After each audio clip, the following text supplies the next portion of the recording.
s-a născut? Iisus Hristos. Iisus Hristos s-a născut, așa? Da, băiețe, știți că El s-a născut.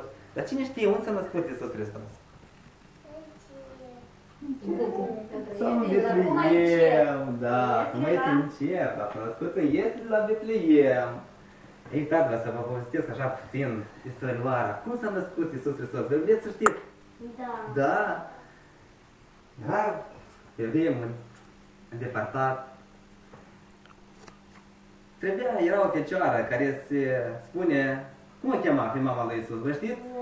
Fecioara Maria. Fecioara Maria era, bravo, așa, era Fecioara Maria. Avem cântecul. Aveți cântică, așa, Fecioara Maria, Sfânta Marie, da? Da. Uitați-vă, ea era... Trebuia să plinească vremea, trebuia să nască pe acest Iisus. Și nu avea unde să se nască, nu avea unde pe împrejurări. Totul era închis, totul era seara târziu. Și deodată a găsit acolo un staul, un grăjdișor și era o iesle. Și uite, acolo în ieslișoara aceea s-a născut Iisus Hristos. Și deodată, spune că o mulțime de îngeri au venit acolo niște păstori care erau pe câmp. Și acei păstori stăteau și păzeau turma lor. Pe când au venit acei îngeri, s-au spăriat toți. Au zis, ce să fie oare? Și îngerile vorbesc, spune, nu vă temeți, căci vă aduc o veste bună. Spune că astăzi, în cetatea lui David, acolo în Betleem, s-a născut un prunc care este Iisus Hristos.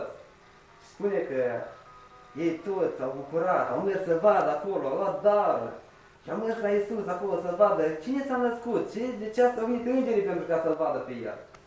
Și bucuroși, când au ajuns acolo, l-au văzut pe cine? Iisus Hristos, l-a văzut acolo în iesle, era micuț, așa? Da. De aceea au venit niște mari din depărtare, tot cu daruri a venit și a adus la acel Iisus micuț.